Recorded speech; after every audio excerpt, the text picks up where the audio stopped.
Good will ജംഗ്ഷൻ്റെ പുതിയൊരു വീഡിയോയിലേക്ക് സ്വാഗതം. അപ്പോൾ നാളെ നമുക്ക് ബേസിക് ന്യൂമറിക്കൽ മെത്തേഡ്സ് ആണല്ലേ, ബി കോമുകാർക്കും ബി ബി എക്കാർക്കും ബി എസ് സിക്കാർക്കും ഒരുപാട് പേർക്ക് നാളെ ബേസിക് ന്യൂമറിക്കൽ മെത്തേഡ്സിൻ്റെ എക്സാമാണ് വരുന്നത്. അപ്പോൾ നമുക്ക് ഓൾറെഡി നമ്മളെല്ലാം തന്നെ ഡിസ്കസ് ചെയ്തിട്ടുണ്ട്. എന്നാലും എനിക്ക് മനസ്സിൽ തോന്നിയ പെട്ടെന്ന് എപ്പോഴും റിപ്പീറ്റഡ് ആയിട്ട് വന്നിട്ടുള്ള കുറച്ച് ക്വസ്റ്റ്യൻസ് ആണ് ഞാൻ ഇന്നത്തെ ഈ വീഡിയോയിൽ ഉൾപ്പെടുത്തിയിട്ടുള്ളത് കേട്ടോ. അപ്പോൾ ഇതും കൂടി ഒന്ന് നോക്കി പോവുക. ഇതൊക്കെ ഓൾറെഡി നമ്മൾ ചെയ്തിട്ടുള്ളതുമാണ്, ക്വസ്റ്റ്യൻ പേപ്പറുകളിൽ റിപ്പീറ്റഡ് ആയിട്ട് വന്നിട്ടുള്ളതാണ്. അപ്പോൾ ഒരു വട്ടം കൂടി ഈ ഒരു ലാസ്റ്റ് വീഡിയോയും കൂടി നിങ്ങൾ എന്ത് ചെയ്യണം, ജസ്റ്റ് ഒരു നോട്ട്ബുക്ക് എടുത്തിട്ട് ഇതൊന്ന് വർക്കൗട്ട് ചെയ്ത് നോക്കിയിട്ട് പോകാൻ ശ്രദ്ധിക്കുക കേട്ടോ. അപ്പോൾ ഈ ക്വസ്റ്റ്യൻ നോക്കുക. If a is equal to എന്ന് പറയുന്നിട്ട് നമുക്കൊരു മെട്രിക്സ് തന്നിട്ടുണ്ട് 1 2 2 2 1 2 2 2 1. Show that a square minus 4a minus 5i is equal to 0. നമ്മളോട് പ്രൂവ് ചെയ്യാൻ പറഞ്ഞേക്കണം എന്താണെന്നറിയോ, a square minus 4a minus 5i is equal to 0 എന്ന് പ്രൂവ് ചെയ്യണം. അപ്പോൾ നിങ്ങൾ ആദ്യം സ്റ്റെപ്പായിട്ട് ആദ്യം ചെയ്യുക. ആദ്യം എ സ്ക്വയർ ചെയ്യുക. എങ്ങനെ എ സ്ക്വയർ നമ്മൾ ചെയ്യുക? എ സ്ക്വയർ ചെയ്യാൻ വളരെ സിമ്പിളാണ്. ഈ പറയുന്ന മെട്രിക്സിലെ മക്കളെ, ഈ മെട്രിക്സിനെ വീണ്ടും ഈ മെട്രിക്സ് വെച്ച് എന്ത് ചെയ്യുക, ഇൻറ്റു ചെയ്യുക. ഈ സെയിം രണ്ട് മെട്രിക്സുകൾ തമ്മിൽ ഇൻറ്റു ചെയ്യുന്നതിനെയാണ് എ സ്ക്വയർ എന്ന് പറയുക. കാരണം എ ഇൻറ്റു എ അല്ലേ എ സ്ക്വയർ എന്ന് പറഞ്ഞാൽ. അപ്പോൾ എ എന്ന് പറയുന്ന മെട്രിക്സിനെ എ എന്ന് പറയുന്ന മറ്റൊരു മെട്രിക്സ് വെച്ച് ഇൻറ്റു ചെയ്യുക. അപ്പോൾ എങ്ങനെ ഇൻറ്റു ചെയ്യുക? ആദ്യം നിങ്ങൾ എന്ത് ചെയ്യണമെന്ന് അറിയോ, ഫസ്റ്റത്തെ റോയും സെക്കൻഡിലെ കോളവും ഇൻറ്റു ചെയ്യുക. അതായത് ആദ്യം ഈ റോ എടുക്കുക. അപ്പോൾ 1 ഇൻറ്റു ഈ കോളം എടുക്കുക, അറിയാലോ. അപ്പോൾ 1 ഇൻറ്റു 1 1.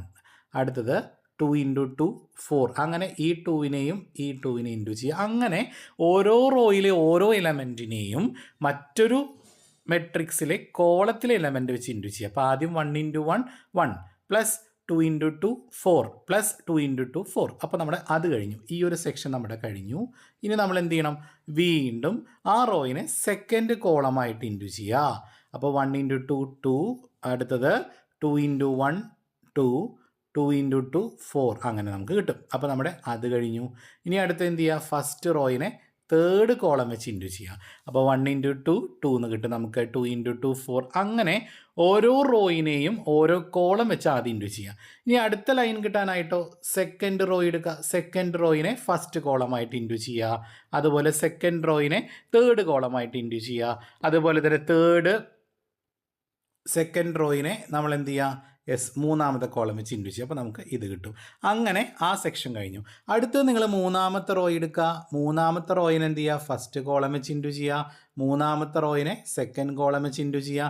മൂന്നാമത്തെ റോയിനെ തേർഡ് കോളം വെച്ച് ഇൻറ്റു ചെയ്യുക. അപ്പോൾ നിങ്ങൾക്ക് എന്ത് കിട്ടും, ലാസ്റ്റത്തെ സെക്ഷൻ കിട്ടും. ജസ്റ്റ് നിങ്ങൾ ആഡ് ചെയ്താൽ മതി. അപ്പോൾ 1 + 4 + 4. അപ്പോൾ 4ഉം 4ഉം നമുക്കറിയാം 8 8 1 9 നമുക്ക് കിട്ടും. അടുത്ത 2 × 4 ആണ്. 4 + 4 8. അടുത്ത 2ഉം 4ഉം 6 8 + 2 8. അങ്ങനെ നമുക്ക് ഓരോന്ന് പ്ലസ് ചെയ്തെടുത്താൽ നമുക്ക് എന്ത് കിട്ടി, എ സ്ക്വയർ നമുക്ക് കിട്ടി അല്ലേ. ഇനി എ സ്ക്വയർ കണ്ടാൽ നമ്മൾ നെക്സ്റ്റ് കാണേണ്ടത് 4a ആണ്. 4a എങ്ങനെ ചെയ്യാമെന്നറിയോ, 4നെ എ വെച്ച് നമ്മൾ ഇൻറ്റു ചെയ്യുക. അതായത് ഈ എ എന്ന് പറയുന്ന മെട്രിക്സ് ഉണ്ടല്ലോ മക്കളെ, ക്വസ്റ്റിൽ നിന്നിട്ടുള്ള എ എന്ന് പറയുന്ന മെട്രിക്സ്, ഈ മെട്രിക്സിലെ എല്ലാ എലമെൻറ്റിനെയും 4 വെച്ച് ഇൻറ്റു ചെയ്യുക. അപ്പോൾ ആദ്യം 4 ഇൻറ്റു 1. 4 ഇൻറ്റു 1 4 നിങ്ങൾക്ക് എല്ലാവർക്കും അറിയാം. 4 ഇൻറ്റു 2 8. 4 ഇൻറ്റു 2 8. 4 ഇൻറ്റു 2 8. 4 ഇൻറ്റു 1 4. അങ്ങനെ നമുക്ക് 4aയും നമുക്ക് കിട്ടും. അപ്പോൾ നമ്മൾ എ സ്ക്വയർ കണ്ടെത്തി, 4a കണ്ടുപിടിച്ചു. അടുത്ത എന്താ, 5i ആണല്ലേ. ഐ എന്ന് പറഞ്ഞാൽ എന്താ, ഐ എന്ന് പറഞ്ഞാൽ ഐഡൻറ്റിറ്റി മെട്രിക്സ് ആണ്. അതായത് ഈ ഡയഗണലിലെ ഈ മൂലകളിൽ 1 വരികയാണെങ്കിൽ ബാക്കിയുള്ള 0 ആയിട്ട് വരുന്ന മെട്രിക്സിനെയാണ് നമ്മൾ ഐഡൻറ്റിറ്റി മെട്രിക്സ് എന്ന് പറയുക കേട്ടോ. അപ്പോൾ ഐഡൻറ്റിറ്റി മെട്രിക്സ് അറിയാത്തവരാണെങ്കിൽ എന്താ ചെയ്യേണ്ടത്, മനസ്സിലാക്കി വെക്കുക. അപ്പോൾ തിയറി ചോദിച്ചാലും കിട്ടുമല്ലോ, എന്താണ് ഐഡൻറ്റിറ്റി മെട്രിക്സ് എന്ന് ചോദിച്ചാലും നിങ്ങൾക്ക് കിട്ടും. അതായത് ഡയഗണൽസ് എല്ലാം 1ഉം ബാക്കിയുള്ള എല്ലാ എലമെൻറ്റും 0 ആണെങ്കിൽ അതാണ് ഐഡൻറ്റിറ്റി മെട്രിക്സ്. അപ്പോൾ 5i കാണാൻ സുഖമല്ലേ. 5നെ ഈ ഐഡൻറ്റിറ്റി മെട്രിക്സ് വെച്ച് ഇൻറ്റു ചെയ്യുക. അപ്പോൾ 5 ഇൻറ്റു 1 5, 5 ഇൻറ്റു 0 0, 0 ഇൻറ്റു 5 0. അങ്ങനെ നമുക്ക് എല്ലാം കിട്ടി. അപ്പോൾ നമുക്ക് 5iയും കിട്ടി. അപ്പോൾ എ സ്ക്വയർ കിട്ടി, 4a കിട്ടി, 5i കിട്ടി. ഇനി എന്ത് ചെയ്യുക, ഇത് 3 കൂടി മൈനസ് ചെയ്യണ്ടേ. ഇത് 3 കൂടി മൈനസ് ചെയ്യാനല്ലേ പറഞ്ഞേക്കണേ. എ സ്ക്വയറിൽ നിന്ന് 4a മൈനസ് ചെയ്യുക. അതായത് ഇതിൽ നിന്ന് ആദ്യം ഇത് മൈനസ് ചെയ്യുക. അപ്പോൾ 9ൽ നിന്ന് 4 കുറച്ചാൽ നിങ്ങൾക്കറിയാം 5 ആണെന്നറിയാം അല്ലേ. അതിൽ നിന്ന് വീണ്ടും 5 കുറയ്ക്കുക. അപ്പോൾ 0 കിട്ടി. അപ്പോൾ 9ൽ നിന്ന് 4 മൈനസ് ചെയ്തു, അതിൽ നിന്ന് 5 കുറച്ചു. അപ്പോൾ നമുക്ക് എന്ത് കിട്ടി, 0 എന്ന് കിട്ടി. അടുത്തത് 8ൽ നിന്ന് 8 മൈനസ് ചെയ്തു, 0 മൈനസ്, അപ്പോഴും 0 കിട്ടി. അതായത് ഇങ്ങനെ 3 മെട്രിക്സ് കിട്ടിയ 3 ആൻസറുകൾ തമ്മിൽ മൈനസ് ചെയ്യുമ്പോൾ നമുക്ക് ഫുള്ള് 0 എന്ന് കിട്ടും. അപ്പോൾ അതിനർത്ഥം എന്താ, A A square minus 4a minus 5i = 0 എന്നാണ് അർത്ഥം. അപ്പോൾ ഇതൊന്ന് നന്നായിട്ട് പഠിക്കുക. ഇത് പലതവണ എക്സാമിന് ചോദിച്ചിട്ടുള്ളതാണ്. എല്ലാവരും പഠിച്ചു പോവാം. അടുത്ത ഇൻവേഴ്സ്. എങ്ങനെയാണ് ഇൻവേഴ്സ് കാണുക? അപ്പോൾ ഇൻവേഴ്സ് പറയുമ്പോൾ ക്വസ്റ്റ്യനിൽ നിങ്ങൾക്ക് ഒരു മെട്രിക്സ് തന്നിട്ട്, അപ്പോൾ എ എന്ന് പറയുന്ന ഒരു മെട്രിക്സ് തന്നിട്ട് എയുടെ അവിടെ മുകളിൽ -1 ഇടുകയാണെങ്കിൽ ഇത് കണ്ടുപിടിക്കാൻ പറഞ്ഞാൽ -1 കണ്ടുപിടിക്കാൻ പറഞ്ഞാൽ അവിടെ ചോദിച്ചിരിക്കുന്ന ഇൻവേഴ്സ് ആണ് കേട്ടോ മക്കൾ. ഇൻവേഴ്സ് ചിലപ്പോൾ ക്വസ്റ്റ്യനിൽ പറയൂല. അല്ലാതെ -1 കാണാൻ പറഞ്ഞാൽ എന്നിട്ട് (-1) ഇട്ടിട്ടുണ്ടെങ്കിൽ അതിനർത്ഥം അതിന് ഇൻവേഴ്സ് ക്വസ്റ്റ്യൻ ആണ്. അപ്പോൾ നിങ്ങൾ അതിന് ഇൻവേഴ്സ് കണ്ടുപിടിക്കണം. എങ്ങനെ ഇൻവേഴ്സ് കാണാം? ആദ്യം അതിൻ്റെ ഡിറ്റർമിനൻ്റ് കണ്ടുപിടിക്കണം. അപ്പോൾ ആദ്യം ഇവിടുത്തെ ഡിറ്റർമിനൻ്റ് കണ്ടുപിടിക്കാം. ആദ്യം 3നെ നമ്മൾ പുറത്തേക്ക് എടുത്തു, 3നെ പുറത്തേക്ക് എടുത്തു. എന്നിട്ട് 3 വരുന്ന കോളവും 3 വരുന്ന റോയും നമ്മൾ ഒഴിവാക്കി. അപ്പോൾ -3 1 1 2. അതായത് 5നെ പുറത്തേക്ക് എടുത്തു. 5നെ കൊടുക്കുമ്പോൾ നിങ്ങൾ സൈൻ മാറ്റണം. മൈനസ് എന്നിട്ട് കൊടുക്കണം. -5. 5 വരുന്ന കോളം 5 വരുന്ന റോയും ഒഴിവാക്കിയാൽ 2 1 1 2 എന്ന് കിട്ടും. ഇനി 7നെ പുറത്തേക്ക് എടുക്കുക. 7 നമ്മൾ പ്ലസ് ആണ് ഇട്ട് കൊടുക്കുന്നത്. 7 വരുന്ന കോളോ റോയും ഒഴിവാക്കുക.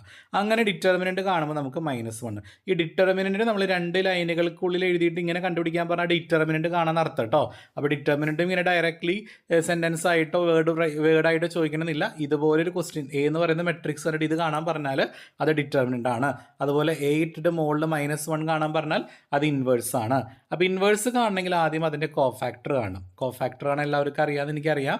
എന്തായാലും നിങ്ങളെ ഓരോന്നിൻ്റെയും എന്ത് ചെയ്യണം? നിങ്ങൾ ആ പൊസിഷൻ വെച്ചിട്ട് വേണം കോഫാക്ടർ കാണാൻ. ആ കോഫാക്ടർ കണ്ടുപിടിച്ചിട്ട് അതിനെ നിങ്ങൾ എന്ത് ചെയ്യുക? ജസ്റ്റ് ഒരു മെട്രിക്സ് ആയിട്ട് എഴുതുക. ഈ കിട്ടിയ മെട്രിക്സ് ഇൻറ്റു 1 ഡിറ്റർമിനൻ്റ് ചെയ്യുക. ആ കിട്ടുന്ന ആൻസറാണ് നമ്മുടെ ഇൻവേഴ്സ്. എല്ലാവരും ഇത് വർക്കൗട്ട് ചെയ്ത് പഠിച്ചിട്ട് തന്നെ പോകാൻ ശ്രദ്ധിക്കുക കേട്ടോ. അപ്പോൾ നമ്മുടെ ഇൻവേഴ്സ് കഴിഞ്ഞു. അടുത്ത അഡ്ജോയിൻ്റ്. അഡ്ജോയിൻ്റ് കാണാൻ പറഞ്ഞാലോ നേരത്തെ ചെയ്ത പോലെ തന്നെ കോഫാക്ടർ ആദ്യം കാണാം. കോഫാക്ടർ കണ്ടിട്ട് ഈ കിട്ടിയ കോഫാക്ടറുകളിലെ ഈ കോഫാക്ടറുകളെല്ലാം നമ്മളൊരു മെട്രിക്സ് രൂപത്തിൽ എഴുതിയിട്ട് അതിൻ്റെ ട്രാൻസ്പോസ് എടുക്കുക. എന്താ ട്രാൻസ്പോസ് പറഞ്ഞാൽ? ഒരു മെട്രിക്സിൻ്റെ റോയിനെ നമ്മൾ തിരിച്ചെഴുതുക. ഇപ്പോൾ -1 8 -5 നമുക്ക് കിട്ടിയിട്ടുണ്ട് അല്ലേ? അതിനെ കോളാക്കി എഴുതുക. അപ്പോൾ -1 8 താഴെ വരും, -5 താഴെ വരും. അങ്ങനെ നമുക്ക് ക്വസ്റ്റ്യൻ തന്നിട്ട് അതിന് അഡ്ജോയിൻ്റ് കാണാൻ പറഞ്ഞാൽ ആദ്യം അതിൻ്റെ കോഫാക്ടർ കണ്ടുപിടിച്ചിട്ട് ആ കിട്ടിയ ആൻസറിനെ നിങ്ങളൊരു മെട്രിക്സ് രൂപേണ എഴുതുക. എന്നിട്ടത് റോയൊക്കെ കോളാക്കി എഴുതി കഴിഞ്ഞാൽ നമുക്കതിന് ട്രാൻസ്പോസ് കിട്ടും. അതിനെയാണ് അഡ്ജോയിൻ്റ് എന്ന് പറയുക. ഇനി എങ്ങനെയാണ് നമ്മൾ XYZ നമുക്ക് സോൾവ് ചെയ്തെടുക്കുക നമുക്ക് നോക്കാം. അതിനകത്ത് ക്രാമേഴ്സ് റൂൾ ചിലപ്പോൾ നമ്മൾ അപ്ലൈ ചെയ്യേണ്ടി വരും. എങ്ങനെയാണ് ക്രാമേഴ്സ് റൂൾ അപ്ലൈ ചെയ്ത് നമുക്ക് പ്രോബ്ലം ചെയ്യാൻ നമുക്ക് നോക്കാം. ക്രാമേഴ്സ് റൂൾ എങ്ങനെ അപ്ലൈ ചെയ്യാൻ നോക്കാം. അപ്പോൾ 2x - 3y = 3, 4x - y = 11 അല്ലേ? ഇതാണ് നമ്മുടെ ക്വസ്റ്റ്യൻ. ഇതെങ്ങനെ സോൾവ് ചെയ്യാൻ നമുക്ക് നോക്കാം. അപ്പോൾ ആദ്യം നിങ്ങൾ എന്ത് ചെയ്യണമെന്നറിയോ? ഈ എക്സുകളും വൈകളൊക്കെ ഇല്ലേ അതിൻ്റെ കോഫിഷ്യൻ്റ് എടുക്കുക. അപ്പോൾ ആദ്യം 2x അല്ലേ? അപ്പോൾ എക്സിൻ്റെ കൂടെ നിൽക്കുന്ന നമ്പർ 2. അടുത്തത് -3y. അപ്പോൾ വൈൻ്റെ കൂടെ നിൽക്കുന്ന നമ്പർ -3. അടുത്ത ഇക്വേഷനിൽ എക്സിൻ്റെ കൂടെ നിൽക്കുന്ന നമ്പർ എത്രയാണ്? 4 അല്ലേ? അപ്പോൾ 4 ഇവിടെ എടുത്ത് എഴുതുക. -y എന്ന് പറഞ്ഞാൽ -1 എന്നാണ് അർത്ഥം അല്ലേ? ഇത് പിന്നെ നമ്മുടെ 2 ആൽഫബറ്റ്സ്. ഇപ്പോൾ എക്സും വൈയും മാത്രമേ ഉള്ളൂ. അപ്പോൾ XY സെഡ് ഉണ്ടെങ്കിൽ XYZ എന്ന് താഴോട്ട് എഴുതുക. പിന്നെ നമ്മുടെ ഈ കോൺസ്റ്റൻറ്റ് നമ്പറിലെ 3 11 അത് നമ്മൾ ഇതുപോലെ എഴുതുക. അത്രയേ ഉള്ളൂ. ഓക്കെ. ഇനി നിങ്ങൾ ഈ സാധനത്തിന് മാത്രം, അതായത് ഈ നമ്മൾ ചെയ്തു വെച്ചിട്ടുള്ള എക്സിൻ്റെയും വൈൻ്റെയും കോഫിഷ്യൻ്റ് ഇല്ലേ, ആ എക്സിൻ്റെയും വൈൻ്റെ കോഫിഷ്യൻ്റ് മാത്രം നിങ്ങൾ ഈ താഴോട്ട് എടുത്ത് എഴുതുക. മനസ്സിലായോ? എന്നിട്ട് അതിൻ്റെ ഡിറ്റർമിനൻ്റ് കാണുക. ഡിറ്റർമിനൻ്റ് കാണാൻ നിങ്ങൾക്ക് അറിയാലോ. ഇത് 2നെ എന്ത് ചെയ്താൽ മതി? 1 വെച്ച് ഇൻറ്റു ചെയ്യുക. 2നെ 1 വെച്ച് ഇൻറ്റു ചെയ്യുക. അപ്പോൾ നമുക്ക് -2 കിട്ടും. മൈനസ് ഇങ്ങനെയും ഇൻറ്റു ചെയ്യുക. 4 × 3 -3.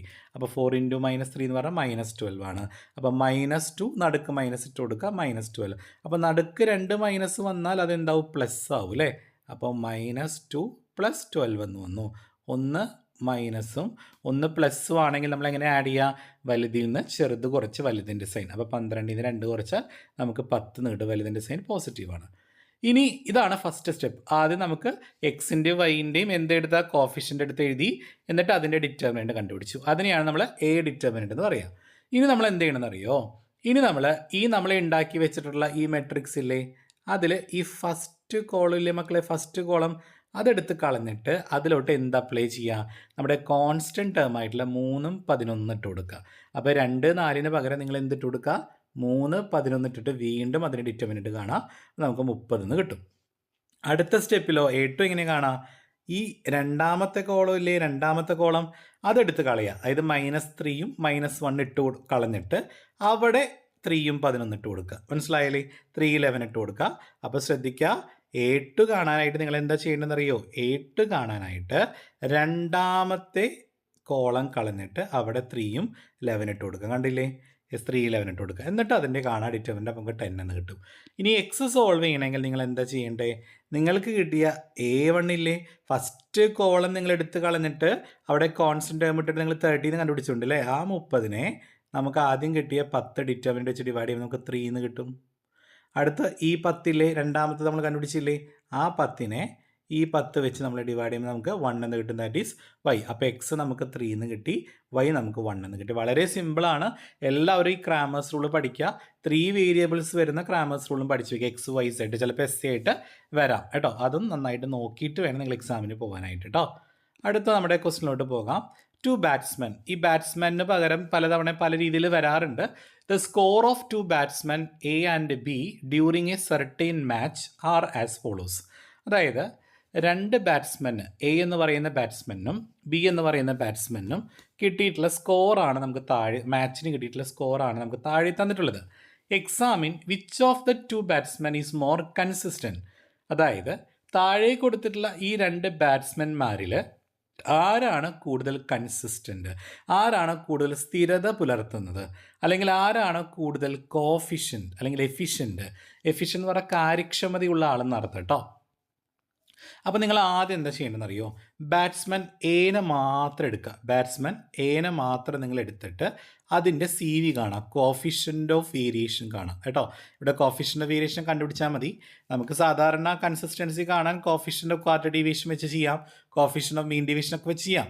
ഒന്നും പറഞ്ഞിട്ടില്ലെങ്കിൽ ഏറ്റവും നല്ലത് കോഫിഷ്യൻ്റ് ഓഫ് വേരിയേഷൻ ആണ്. കോഫിഷ്യൻ്റ് ഓഫ് വേരിയേഷൻ എങ്ങനെ കാണാം? സ്റ്റാൻഡേർഡ് ഡീവിയേഷനെ മീൻ വെച്ച് ഡിവൈഡ് ചെയ്തിട്ട് ഇൻറ്റു 100 ചെയ്യുക. അപ്പോൾ നമ്മൾ എന്തൊക്കെ കണ്ടുപിടിക്കണം? അതിൻ്റെ സ്റ്റാൻഡേർഡ് ഡീവിയേഷനും കാണണം, മീനും കാണണം അല്ലേ? അപ്പോൾ നമുക്ക് ആദ്യം ബാറ്റ്സ്മാൻ എ എടുക്കുക. ബാറ്റ്സ്മാൻ എക്ക് നമ്മൾ എക്സ് എന്ന് കൊടുത്തു.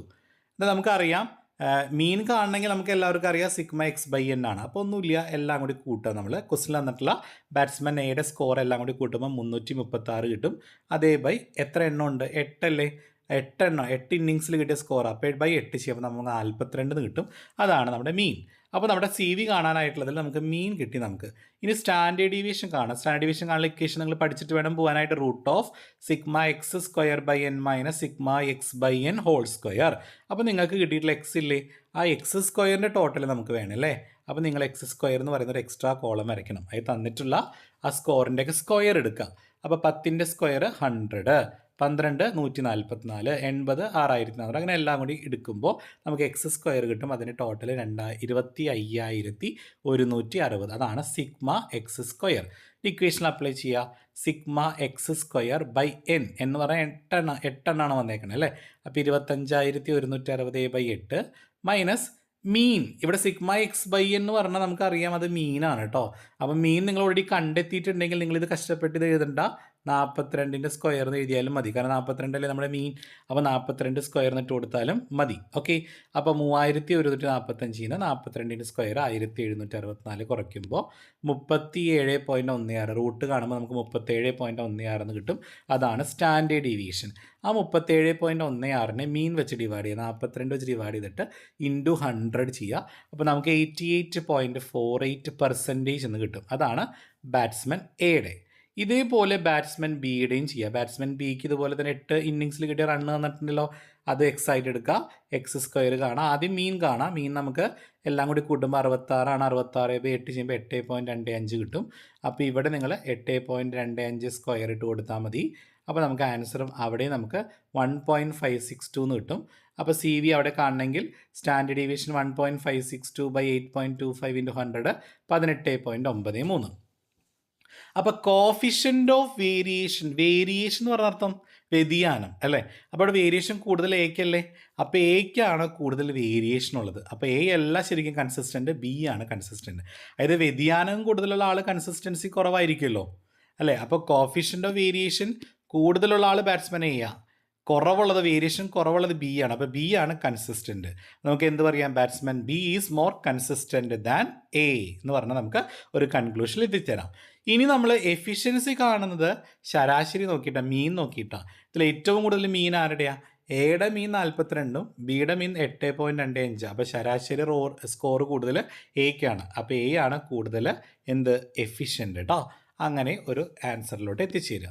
ഇനി റേഞ്ച് എന്താണ് റേഞ്ച് എന്ന് പറഞ്ഞാൽ range is the difference between largest value and smallest value അല്ലെങ്കിൽ highest value minus lowest value എന്ന് എഴുതാം. തിയറി ചിലപ്പോൾ ചോദിക്കാം. 2 മാർക്കിനൊക്കെ എപ്പോഴും റേഞ്ച് എന്താണെന്ന് ചോദിക്കാറുണ്ട്.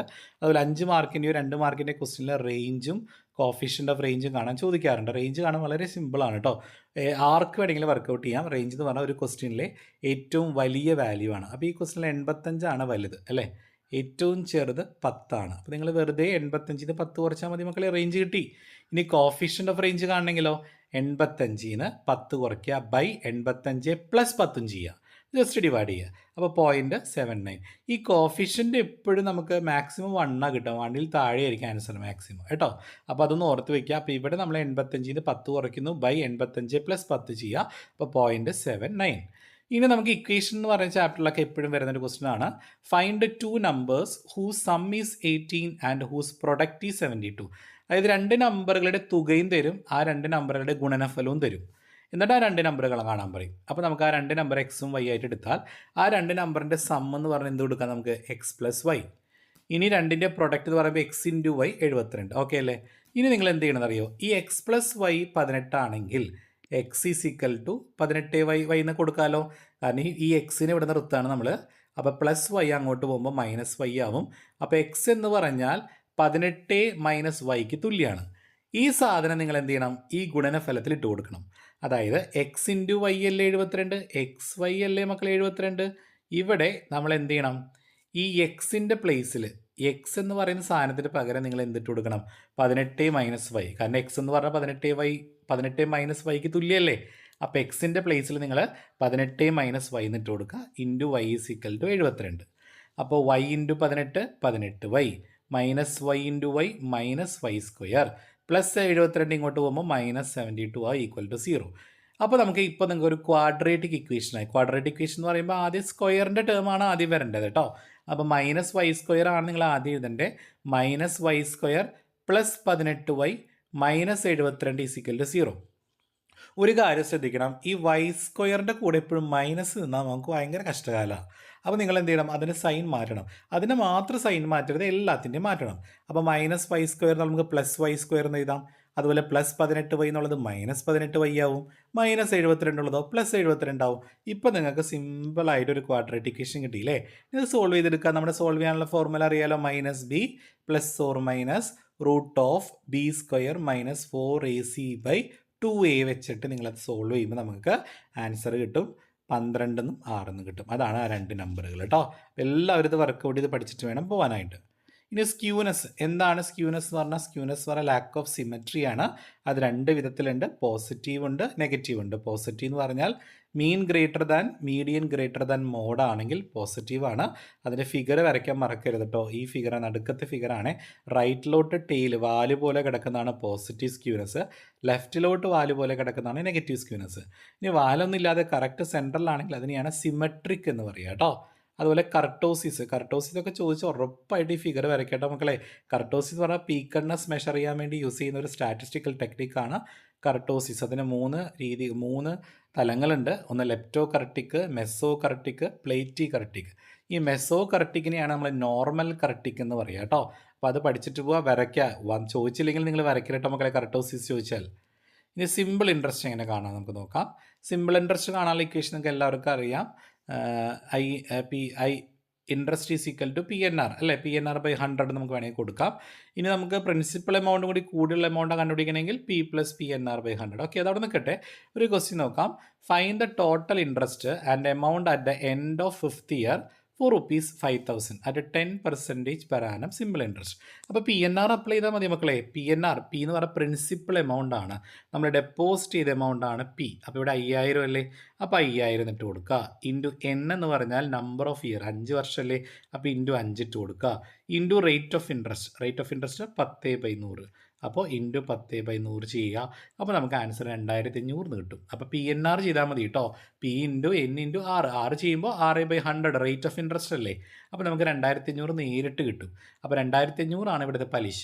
അപ്പോൾ 5000 രൂപ ഡെപ്പോസിറ്റ് ചെയ്താൽ നമുക്ക് 2500 പലിശയും കൂടി ചേർത്ത് മൊത്തം 7500 റുപ്യ കിട്ടും. വെറുതെ കൂട്ടിയാൽ മതി. സിമ്പിളല്ലേ? അപ്പോൾ എല്ലാവരും ഈ ഇക്വേഷൻ പഠിച്ചു വയ്ക്കുക.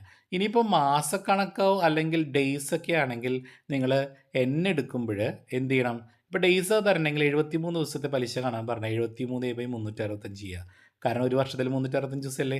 ഇനി 14 ആഴ്ചയുടെ കാര്യം ചോദിക്കുകയാണെങ്കിൽ ഒരു വർഷത്തിൽ 52 ആഴ്ചയാണിട്ടുള്ളത്. അപ്പോൾ 14/52 ചെയ്യണം. ഇനി മാസക്കണക്കാണെങ്കിലോ 3 മാസത്തെ പലിശ കാണാൻ പറഞ്ഞാലോ 3/12 ചെയ്യുക. ഒരു വർഷത്തിൽ 12 മാസമല്ലേ. അപ്പോൾ അതും കൂടി ഒന്ന് ഓർത്ത് വെക്കുക കേട്ടോ. ഇനി കോമ്പൗണ്ട് ഇൻട്രസ്റ്റ് കാണാൻ ഇക്വേഷൻ ഉറപ്പായിട്ടും പഠിക്കുക. P × 1 + R/100 അതായത് find a sum at the end of 4 years for sum of ₹10,000 അറ്റ് 10% per annum കോമ്പൗണ്ട് ഇൻട്രസ്റ്റ്. അതായത് 10,000 രൂപ 10% കൂട്ടുപലിശ നിരക്കിൽ 4 വർഷത്തേക്ക് നിക്ഷേപിച്ചാൽ എത്ര രൂപ കിട്ടും? അപ്പോൾ നമ്മുടെ ഇക്വേഷൻ P × 1 + R/100 അല്ലേ. P എന്ന് പറയുന്ന പ്രിൻസിപ്പൽ എമൗണ്ട്. ഇവിടെ 10,000 രൂപയാണ്. അപ്പോൾ 10,000 × 1 + R എന്ന് പറയുന്ന റേറ്റ് ഓഫ് ഇൻട്രസ്റ്റ് ആണ് 10/100 എത്ര വർഷത്തേക്ക്? 4 വർഷത്തേക്ക്. അപ്പോൾ ഒരു കാര്യം ചെയ്യണം നിങ്ങൾ. ഈ 10/100 എന്നുള്ളത് ഒന്നില്ലെങ്കിൽ നിങ്ങൾക്ക് 1 + 10/100 ക്രോസ് മൾട്ടിപ്ലിക്കേഷൻ ചെയ്യാം. അല്ലെങ്കിൽ 10നെ 100 വെച്ച് ഡിവൈഡ് ചെയ്യുക. അപ്പോൾ നമുക്ക് പോയിൻ്റ് എന്ത് കിട്ടും? 1 എന്ന് കിട്ടും. അതിൻ്റെ കൂടെ 1 കൂടി കൂട്ടുക. അപ്പോൾ 1 + 1.1 എന്ന് കിട്ടും. ⁻⁴. അപ്പോൾ 1.1 കാണണമെങ്കിൽ 1.1 × 1.1 × 1.1 × 1.1 അത് 4 തവണ ചെയ്യണം. അല്ലെങ്കിൽ സയൻറ്റിഫിക് കാൽക്കുലേറ്ററിൽ നിങ്ങൾക്ക് യൂസബിൾ ആണെങ്കിൽ അത് ⁻⁴ അടിക്കാനുള്ള ഓപ്ഷൻ അതിനകത്തുണ്ട്. എന്നിട്ട് എല്ലാം കഴിഞ്ഞിട്ട് × 10,000 ചെയ്യാൻ പാടുള്ളൂ കേട്ടോ. ആ കിട്ടുന്ന ആൻസറാണ് നമുക്ക് 5 വർഷം കഴിഞ്ഞ് അല്ല 4 വർഷം കഴിഞ്ഞ് കിട്ടുന്ന ആ 10,000 രൂപയുടെ 4% അല്ല 10% പലിശ നിരക്കിലുള്ള എമൗണ്ട്. അപ്പോൾ ശ്രദ്ധിക്കുക, 4 വർഷം കഴിഞ്ഞ് നിങ്ങൾക്ക് 10,000 രൂപ 10% കൂട്ടുപലിശയിൽ ഡെപ്പോസിറ്റ് ചെയ്താൽ എത്ര രൂപ കിട്ടും? ഡയറക്റ്റ്ലി നിങ്ങൾക്ക് ആ എമൗണ്ട് കിട്ടും. ഇക്വേഷൻ അപ്ലൈ ചെയ്താൽ അതൊന്ന് പഠിച്ചിട്ട് പോകാം കേട്ടോ. ഇനി ഹാഫ് ഇയർലിയാണ് പറയണമെങ്കിൽ നിങ്ങൾ എന്താ ചെയ്യേണ്ടതെന്ന് അറിയോ? ഈ 6% എന്നുള്ളതിൻ്റെ ഹാഫ് എടുക്കണം. അപ്പോൾ 3% ആക്കണം. അതുമാത്രം ചെയ്താൽ പോരെ. എടുക്കുമ്പോൾ എന്ത് ചെയ്യണം? ഡബിൾ എടുക്കണം. 4 വർഷത്തെ പറയണമെങ്കിൽ 8 വർഷത്തെ കാണണം. 2 വർഷത്തെ ആണെങ്കിൽ 4 വർഷത്തെ കാണണം. അപ്പോൾ എന്നിൻ്റെ അവിടെ നിങ്ങൾ ഡബിൾ കൊടുക്കണം, 6ൻ്റെ അവിടെ ഹാഫ് കൊടുക്കണം. അത് പ്രത്യേകം ശ്രദ്ധിക്കണം കേട്ടോ, ഹാഫ് ഇയർലി ആണെങ്കിൽ. ഇനി EMI എങ്ങനെ കാണാം? EMI എന്ന് പറഞ്ഞാൽ ഇക്വേറ്റഡ് മന്ത്ലി ഇൻസ്റ്റാൾമെൻ്റ് ആണ്. അത് കാണാൻ 2 ബുക്കിൽ 2 ഇക്വേഷനാണ്. ഇത് ഫ്ലാറ്റ് റേറ്റ് ഫോർമുല വെച്ചിട്ടാണ് ഈ ഒരു ടെക്സ്റ്റ് ബുക്കിൽ നമ്മൾ പറയുന്നത്. LR പോറ്റി സാറിൻ്റെ ടെക്സ്റ്റ് ബുക്കിൽ പറയുന്ന ഫ്ലാറ്റ് റേറ്റ് വെച്ചിട്ടാണ്. അപ്പോൾ അതിൻ്റെ ഇക്വേഷൻ ഇതാണ്: P + P × N × I / N × 12. For example പറയാം, A borrow 5 lakh at an interest rate of 9% for 8 years. Then P = 5 lakh ആണ്. നമുക്കറിയാം പ്രിൻസിപ്പൽ എമൗണ്ട് 5 ലക്ഷം രൂപയാണ് അല്ലേ. ഇൻട്രസ്റ്റ് റേറ്റോ 9%. അപ്പോൾ R = 9%. N എന്ന് പറയുക 8 വർഷം. നമ്മുടെ ഇക്വേഷനിൽ അപ്ലൈ ചെയ്യാം. അപ്പോൾ P + അപ്പോൾ 5 ലക്ഷം + P × 5 ലക്ഷം × N എന്ന് പറയുക എത്ര വർഷത്തേക്കാണ്? 8 വർഷത്തേക്ക്. അപ്പോൾ 8 × I എന്ന് പറഞ്ഞാൽ ഇൻട്രസ്റ്റ് ആണ്, റേറ്റ് ഓഫ് ഇൻട്രസ്റ്റ് ആണ്. അപ്പോൾ ഇവിടെ എത്ര ശതമാനം? 9/100 ചെയ്യുക. എന്നിട്ട് ഡിവൈഡഡ് ബൈ 8 × 12. 8 എന്ന് പറഞ്ഞാൽ 8 വർഷത്തേക്കല്ലേ, × 12 നമ്മൾ മന്തിലേക്ക് ആക്കണം. അപ്പോൾ 8 വർഷം എന്ന് പറഞ്ഞാൽ എത്ര മാസമാണ് നമ്മൾ നോക്കണം. അപ്പോൾ 96 മാസമാണ്. അപ്പോൾ 8 × 12 96 എന്ന് വരും. നിങ്ങൾ എന്ത് ചെയ്യുക? മുകളിലത്തെ എല്ലാ കാൽക്കുലേഷൻ ചെയ്യുക. അപ്പോൾ ആദ്യം ബ്രാക്കറ്റിൽ ചെയ്യണം കേട്ടോ. അതായത് 5 ലക്ഷം × 8 × 9/100 ചെയ്യുക. അപ്പോൾ നമുക്ക് 3,60,000 കിട്ടും. ഇതിന് 5 ലക്ഷത്തിൻ്റെ കൂടെ വീണ്ടും കൂട്ടുക. അപ്പോൾ നമുക്ക് എന്ത് കിട്ടും? 8,60,000 കിട്ടും. ആ 8,60,000 ഡിവൈഡഡ് ബൈ 8 × 12 96 ചെയ്യുക.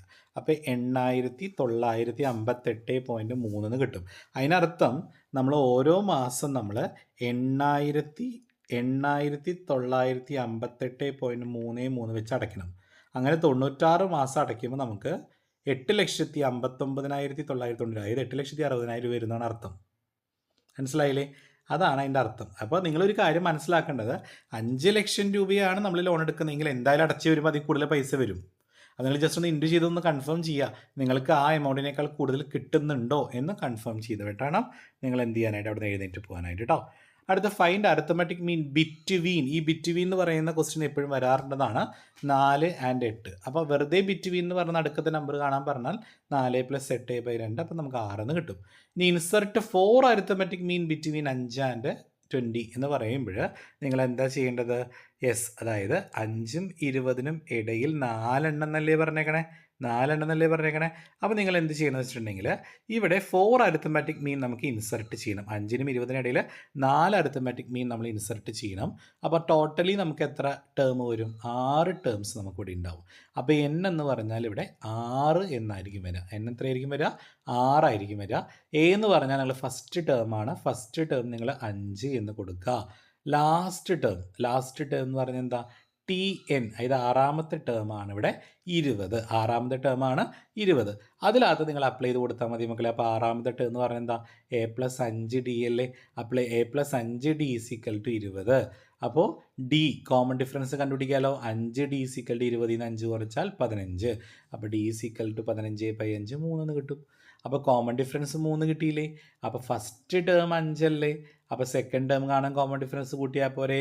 5ന് കൂടെ 3 കൂട്ടിയാൽ 8. ഇനി അടുത്ത 8ന് കൂടെ 3 കൂട്ടിയാൽ 11. അങ്ങനെ നമുക്ക് നടുക്കുള്ള 4 എണ്ണം കണ്ടുപിടിക്കാൻ പറ്റും. അപ്പോൾ ശ്രദ്ധിക്കുക, ഇപ്പോൾ 4 ടേമിൻ്റെ കാര്യം പറഞ്ഞ കാരണമാണ് നമ്മൾ 6 ടേം ഉണ്ടെന്ന് നമ്മൾ അസ്യൂം ചെയ്തത്. 5നും 20നും ഇടയിൽ 4 ടേം ഉണ്ടെന്ന് പറയുന്നത് അർത്ഥം അപ്പോൾ 4 ടേമുണ്ട്, പിന്നെ 5ഉം 20ഉം ഉണ്ട്. അപ്പോൾ മൊത്തം 6 ടേമായി അല്ലേ? അപ്പോൾ 6ആണ് n. അങ്ങനെ കൊടുക്കണം കേട്ടോ. ഇങ്ങനത്തെ പ്രോബ്ലം വരാറുണ്ട്. എല്ലാവരും വർക്കൗട്ട് ചെയ്തിട്ട് വേണം പോകാനായിട്ട് കേട്ടോ. അപ്പോൾ ഇത്രയാണ് എനിക്ക് തോന്നിയ ക്വസ്റ്റ്യൻസ്, എപ്പോഴും വന്നിട്ടുള്ള ക്വസ്റ്റ്യൻസ്. അപ്പോൾ ഇതും കൂടി ഒന്ന് ഫൈനലൈസ് ആയിട്ട് നിങ്ങൾ ചെയ്തിട്ട് പോകുക. എല്ലാവരും അടിപൊളിയായിട്ട് എക്സാം എഴുതുക. ചെയ്ത കാൽക്കുലേഷനൊക്കെ ഒന്നുകൂടെ ചെക്ക് ചെയ്യുക. ലാസ്റ്റ് എക്സാമിൻ്റെ ഹോളിൽ നിന്ന് ഇറങ്ങുന്നതിന് മുമ്പായിട്ട് ഒന്ന് ചെക്ക് ചെയ്യുക. അത് മാത്രമല്ല, പോകുമ്പോൾ ഹോൾ ടിക്കറ്റ്, അതുപോലെ തന്നെ കാൽക്കുലേറ്റർ എല്ലാം, സ്കെയിൽ പെൻസിൽ എല്ലാം കൃത്യമായിട്ടുണ്ടോ എന്നൊക്കെ ചെക്ക് ചെയ്തിട്ട് വേണം എക്സാമിന് പോകാനായിട്ട് കേട്ടോ. അപ്പോൾ all the best. Thank you.